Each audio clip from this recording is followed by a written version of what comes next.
7 ستمبر 1974 یہ پاکستان کی نظریاتی سرحدوں کے تحفظ کا دن ہے. 7 ستمبر 1974 وہ دن ہے جس دن ذوالفقار علی بھٹو کی حکومت میں قادیانیوں کو پاکستان کی اسمبلیوں نے تمام مکاتب فکر اور تمام مسالک کے اتفاق رائے سے غیر مسلم اقلیت ڈکلیئر کیا. 7 ستمبر 1974 کو قادیانیوں کو پاکستان کے آئین میں غیر مسلم اقلیت یعنی کافر قرار دیا گیا. اور اس کے بعد 1984 میں جنرل ضیاء الحق مرحوم کے دور حکومت میں امتناع قادیانیت آرڈیننس پاس ہوا. جس امتناع قادیانیت آرڈیننس کا مطلب یہ تھا کہ یہ اپنے لیے وہ اصطلاحات استعمال نہیں کر سکتے جو ٹرم مسلمانوں کی ہیں. اپنی عبادت گاہ کو مسجد نہیں کہہ سکتے, اپنی عبادت کے لیے بلانے کا جو طریقہ ہے اس کو اذان نہیں کہہ سکتے, قادیانی کی بیوی کو ام المومنین نہیں کہہ سکتے, اور اس طرح کی کچھ پابندیاں لگائی گئی امتناع قادیانیت آرڈیننس میں. اپنے آپ کو مسلم نہیں کہہ سکتے. 1984 میں یہ آرڈیننس بھی پاس ہوا اور پاکستان کے آئین کا حصہ ہے. یہ جو 1974 میں 7 ستمبر 1974 کو آئین پاکستان میں قادیانیوں کو غیر مسلم قرار دیا گیا, اس کے پیچھے علماء کی 100 سال کی جد و جہد ہے, 100 سال کی محنت ہے علماء کی اس کے پیچھے. ہزاروں لوگوں نے جانیں دی ہیں اس مسئلہ ختم نبوت کو تحفظ فراہم کرنے کے لیے اور قادیانیوں کو غیر مسلم اقلیت قرار دینے کے لیے. جب انگریز یہاں پر آیا اور علماء دیوبند نے, علماء ہند نے انگریز کے خلاف جہاد کا فتویٰ دیا, ہمارے اکابر نے یہ فتویٰ دیا کہ یہ غاصب ہیں, انہوں نے ہمارے ملک پہ قبضہ کیا, ان کے خلاف جنگ کرنا جہاد ہے, ان کے خلاف لڑنا کار ثواب ہے. جب علماء دیوبند نے اس بات کا فتویٰ دیا, علماء ہند نے, اور مولانا سید حسین احمد مدنی رحمۃ اللہ علیہ یہاں کراچی کی جیل میں ان کو قید کیا گیا, شیخ الہند مولانا محمود الحسن رحمۃ اللہ علیہ اور ہمارے جتنے اکابر تھے, مالٹا کے جزائر میں جا کر ان کو لے جا کر قید کیا گیا, کالا پانی کی جزائر میں لے جا کر ان کو قید کیا گیا, سزائیں دی گئی کہ تم نے انگریز کے خلاف جنگ کو جہاد کیوں قرار دیا. اب جب مسلمان کے اندر جذبہ جہاد پیدا ہو گیا پھر اس کو کوئی چیز نہیں روک سکتی.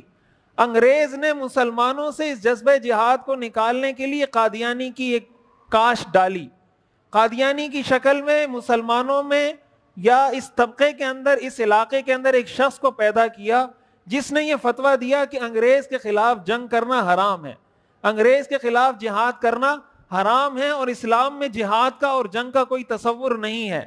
اس نے یہ فتویٰ دیا تھا, انگریز کا مقصد یہ تھا کہ مسلمانوں کا ایک طبقہ یہ کہے گا کہ انگریزوں کے خلاف جہاد کرو, دوسرا طبقہ کھڑا ہو کر یہ کہے گا کہ اسلام میں تو جنگ ہے ہی نہیں, اسلام میں تو جہاد ہے ہی نہیں, جیسے ہمارے بہت سارے مسلمان آج یہ بات کرتے ہیں. نتیجہ یہ ہوگا کہ مسلمان آپس میں لڑ پڑیں گے اور ہمارے خلاف جو ان کی یکسوئی ہے اور توجہ اور دلجمی کے ساتھ ہمارے خلاف جو جنگ کر رہے ہیں, یہ جنگ ان کی ختم ہو جائے گی اور ٹھنڈی پڑ جائے گی.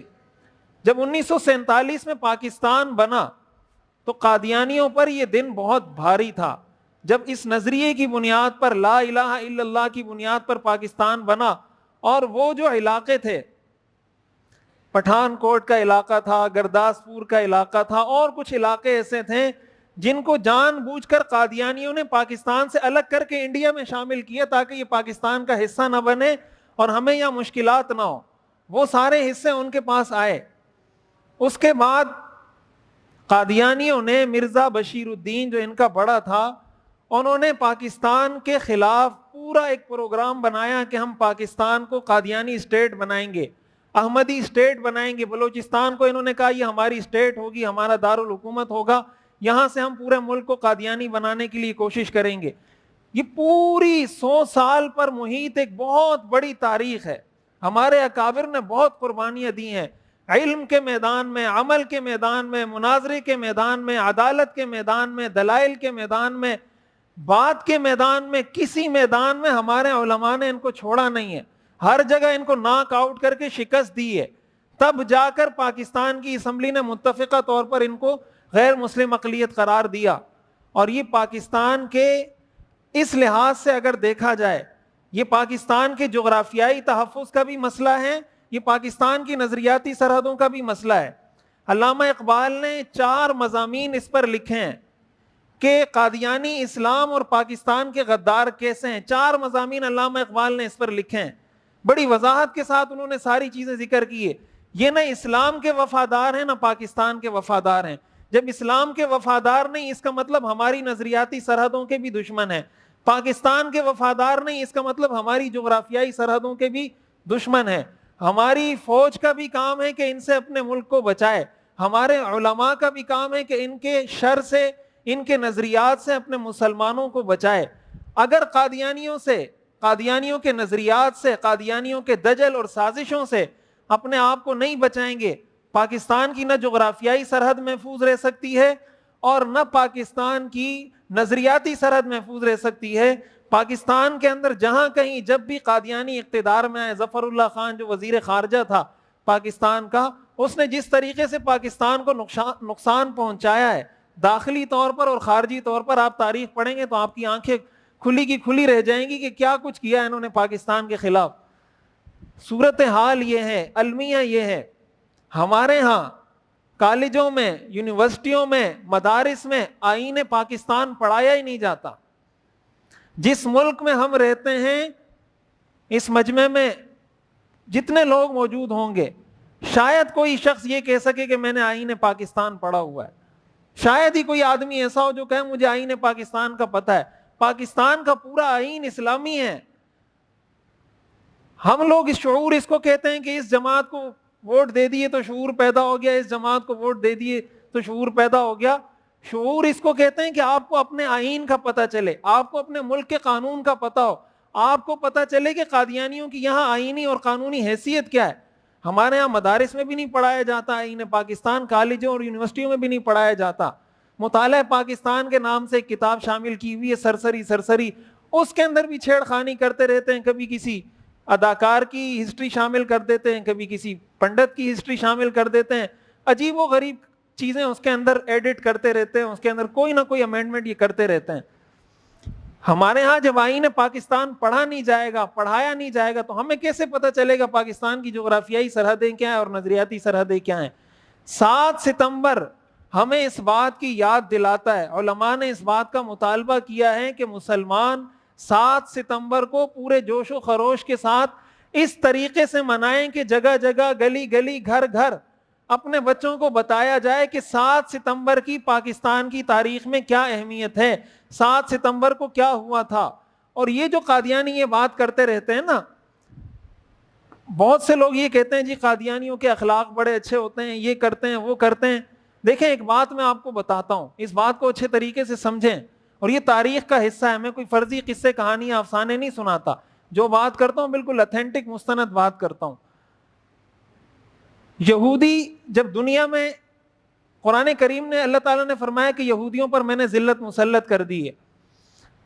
یہ جو نعرہ شروع ہوا نا کہ انسانیت سب سے بڑا مذہب ہے، یہ جو نعرہ شروع ہوا کہ اسلام کے سیاست کا اسلام سے تعلق نہیں، معاشرت کا اسلام سے تعلق نہیں، معاشیات کا اسلام سے تعلق نہیں، مذہب ہر انسان کا پرسنل معاملہ ہے. یہ بات شروع کہاں سے ہوئی؟ یہودیوں کی پوری دنیا میں کوئی ریاست، کوئی ملک، کوئی حکومت، کوئی اسٹیٹ نہیں تھی. وہ جہاں جس ملک میں رہتے تھے اقلیت میں ہوتے تھے، دوسرے درجے کے شہری ہوتے تھے، چاہے وہ امریکہ میں رہیں، برطانیہ میں رہیں، کسی بھی ملک میں رہیں، ان کو اس ملک کی اقلیت سمجھا جاتا تھا اور دوسرے درجے کا شہری سمجھا جاتا تھا. عیسائی ہر جگہ غالب تھے، یا مسلمانوں کی حکومتیں تھیں یا عیسائیوں کی حکومتیں تھیں. مسلمانوں کے ملکوں میں مسلمان اکثریت میں تھے، عیسائیوں کی حکومت میں عیسائی اکثریت میں تھے. یہودی مسلمانوں کی حکومت میں بھی اقلیت میں تھے، عیسائیوں کی حکومت میں بھی اقلیت میں تھے. انہوں نے کہا اب ہم کیسے کوئی ایسا کام کریں کہ یہ جو ہم پہ دھبا لگا ہوا ہے کہ سیکنڈ لیول کا شہری ہے، دوسرے درجے کا شہری ہے، اقلیت کا جو دھبا ہم پہ لگا یہ ہم سے کیسے ہٹائیں. اس کے لیے انہوں نے یہ چال چلی، آپ تاریخ پڑھیں آپ حیران ہو جائیں گے. یہ چال انہوں نے چلی کہ مسلمانوں میں یہ بات پھیلا دو کہ سیاست کا اسلام سے کوئی تعلق نہیں، کاروبار اور معاشیات کا اسلام سے کوئی تعلق نہیں، مذہب ہر انسان کا پرسنل معاملہ ہے. جب مذہب ہر انسان کا پرسنل معاملہ ہو جائے گا پھر نہ کوئی یہودی ہوگا، نہ کوئی عیسائی ہوگا، نہ کوئی مسلمان ہوگا، اس لیے کہ مذہب کا تو سیاست کے ساتھ تعلق ہی نہیں ہے. تو یہودی بھی اول درجے کا شہری بن جائے گا, مسلمان بھی بن جائے گا, عیسائی بھی بن جائے گا, اور اس طریقے سے یہودیوں کو پینیٹریٹ کرنے کا اور لوگوں میں گھسنے کا موقع مل جائے گا, اور ان کی ایک شناخت بحال ہو جائے گی. یہ 100 سال پہلے ان کی یہ سازش تھی یہودیوں کی, جو آج ہمیں اس کے اثرات نظر آ رہے ہیں. 100 سال سے بھی پہلے کرتے کرتے کرتے کرتے انہوں نے فلسطین پر قبضہ کیا, اپنی وہاں ناجائز ریاست بنائی, غاصبانہ ریاست بنائی, اور یہ تصور دنیا میں پیش کرنے لگے کہ کوئی اسلام مذہب کا کسی کام میں کوئی عمل دخل نہیں. وہاں جا کر دیکھیں کس طریقے سے انہوں نے یہودیت کو نافذ کیا ہے, کس طریقے سے یہودیوں کو اول درجے کا شہری قرار دیا ہے, کس طریقے سے یہودیوں کو یہ سپورٹ کرتے ہیں پوری دنیا کے اندر. آپ حیران ہو جائیں گے. میں ایک رپورٹ پڑھ رہا تھا, امریکہ میں اسرائیل کی ایک خبر رساں ایجنسی کو امریکہ کے یہودیوں نے ایک سال میں جو چندہ دیا ہے, مسجد اور عبادت گاہ کی بات نہیں کر رہا, ٹی وی چینل کو جو چندہ دیا ہے امریکہ میں, $10 ملین ایک سال میں. $10 ملین ایک سال میں وہاں کے لوگوں نے اسرائیل کے ٹی وی چینل کو چندہ دیا ہے. ٹی وی چینل کو, عبادت گاہ کی بات نہیں کر رہا, ان کے کسی مولوی کی بات نہیں کر رہا, یہودیوں کے ٹی وی چینل کو ایک سال میں صرف امریکہ کے لوگوں نے $10 ملین کا چندہ دیا ہے, چیریٹی. قادیانی بھی یہی کام کر رہے ہیں. قادیانی بھی یہ کہتے ہیں, یہ مذہب کو لے آتے ہیں, کہتے ہیں یہ قادیانی ہے, یہ فلاں ہے. قادیانیوں کے ساتھ جو ہمارا مسئلہ ہے وہ اس وجہ سے ہے, عیسائیوں کے ساتھ, یہودیوں کے ساتھ, ہندوؤں کے ساتھ, سکھوں کے ساتھ ہمارا وہ مسئلہ نہیں ہے. قادیانیوں کے ساتھ ہمارا مسئلہ اس لیے کہ وہ اپنے آپ کو مسلمان کہتے ہیں, اور وہ اسلام کے قواعد کی روح سے بھی کافر ہیں, پاکستان کے آئین کی روح سے بھی کافر ہیں. جب قادیانی اپنے آپ کو مسلمان کہتا ہے, وہ اسلام کا بھی غدار ہوتا ہے, پاکستان کے آئین کا بھی غدار ہوتا ہے. کیسے کوئی مسلمان, کیسے کوئی پاکستانی قادیانی کی یہ بات برداشت کر سکتا ہے؟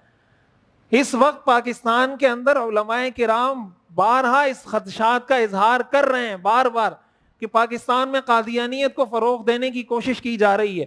مختلف ہیلوں بہانوں سے ان کو یہاں گھسایا جا رہا ہے. مولانا زاہد الراشدی صاحب نے پچھلے دنوں ایک لیٹر جاری کیا, اور انہوں نے کہا, آپ نے ویڈیو دیکھی ہوگی, کہ یہاں کا ایک قادیانی جا کے ٹرمپ کے سامنے پاکستان کی شکایتیں لگا رہا ہے کہ پاکستان میں ہمارے ساتھ یہ ظلم ہو رہا ہے, یہ ظلم ہو رہا ہے, یہ ظلم ہو رہا ہے. اب ٹرمپ کو دیکھو اور قادیانیوں کے ایک عام مبلغ کو دیکھو, کیا تعلق ہے. ٹرمپ ایک قادیانیوں کے ایک عام مولوی کو موقع دے رہا ہے جا کے اس سے بات کرے, کیا ہمارے کسی مولوی کو جا کے موقع دے گا ملاقات کا؟ اس سے پتہ چلتا ہے کہ ان کے تانے بانے کہاں سے ملتے ہیں, کتنے ہی آپس میں ایک دوسرے سے ملے ہوئے ہیں. تو وہاں انہوں نے یہ سارا جا کر مسلمانوں کے خلاف, ابھی اقوام متحدہ میں انہوں نے قرارداد پیش کرنی ہے, ابھی جو اقوام متحدہ کا اجلاس ہونا ہے, مختلف NGOs کی مدد سے یہ اقوام متحدہ میں یہ قرارداد پیش کرنے جا رہے ہیں کہ پاکستان میں ہمارے اوپر ظلم ہو رہا ہے, آئین میں ہمارے اوپر ظلم ہو رہا ہے, اس آئین کو ختم کیا جائے, وغیرہ وغیرہ. تو ہمارے مسلمانوں کی یہ ذمہ داری ہے, اپنے بچوں کو مسئلہ ختم نبوت سے آگاہ کریں, قادیانیوں کے کفر سے آگاہ کریں. 6 ستمبر یوم دفاع پاکستان ہے, 7 ستمبر یوم تحفظ ختم نبوت ہے, 6 ستمبر پاکستان کی جغرافیائی سرحدوں کے تحفظ کا دن ہے, 7 ستمبر پاکستان کی نظریاتی سرحدوں کے تحفظ کا دن ہے. پاکستان واحد دنیا میں ایک نظریاتی ملک ہے جو لا الہ الا اللہ کی بنیاد پہ بنا ہے. اگر یہ نظریہ ختم ہو جائے, پاکستان کے وجود کا کوئی جواز ہی نہیں رہتا, پھر پاکستان اور ہندوستان میں کوئی فرق باقی نہیں رہتا. ہمارا کام ہے ہم اس کی جغرافیائی سرحدوں کی بھی حفاظت کریں, نظریاتی سرحدوں کی بھی حفاظت کریں.